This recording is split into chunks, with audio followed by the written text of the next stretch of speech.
एशियाई विकास बैंक यानी एडीबी ने इस साल के लिए भारत की विकास दर का अनुमान घटाने के बावजूद उसे दोहरे अंकों में बरकरार रखा है। इसके पहले एनसीएईआर ने जीडीपी ग्रोथ का अनुमान 10% रखा था, यानी दूसरी लहर के अटैक के बाद इकोनॉमी की रिकवरी तेज रफ्तार से जारी है, जिससे डबल डिजिट में विकास दर हासिल करने का भरोसा बढ़ गया है।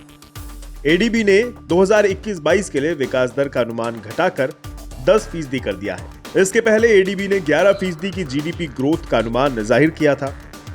अब यह अनुमान दूसरी कोरोना लहर के असर से पूरा होना मुश्किल हो गया है, लेकिन इसके बावजूद तेजी का असर जारी रहने का भरोसा नया अनुमान भी जाहिर कर रहा है। एशियन डेवलपमेंट आउटलुक अपडेट 2021 में कहा गया है कि 2021 की बाकी 3 तिमाहियों में अर्थव्यवस्था में मजबूत वापसी की उम्मीद है।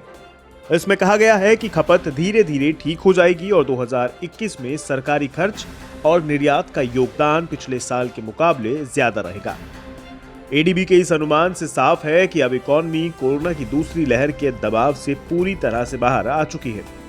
बीते साल से इकोनॉमी का मजबूत सहारा बनी हुई कृषि के दमदार प्रदर्शन के जारी रहने का इस साल भी भरपूर अनुमान है। हालांकि कृषि के जानकार मानते हैं कि किसानों की मदद के लिए सरकार को अतिरिक्त प्रयास करने होंगे, जिससे ये क्षेत्र आर्थिक तरक्की में बड़ा रोल अदा कर सके।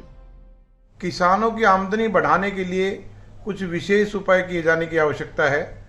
किसानों की आमदनी बढ़े और खाद्य पदार्थों का दाम ना बढ़े, इसके लिए सरकार को चाहिए कि किसानों की लागत कम करने के उपाय किए जाएं, क्योंकि खाद पे सब्सिडी खत्म हो गई है, डीजल पे सब्सिडी खत्म हो गई है, बिजली पे तकरीबन सभी स्टेट्स में सब्सिडियां तो खत्म या कम हो गई है।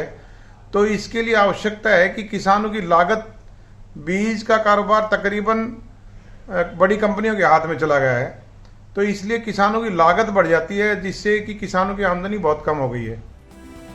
इकोनॉमी में तेजी आने की बड़ी वजह प्रोडक्शन से लेकर सप्लाई तक में हो रहे तेज सुधार है। इनके बूते विकास दर अब रफ्तार पकड़ने को तैयार है।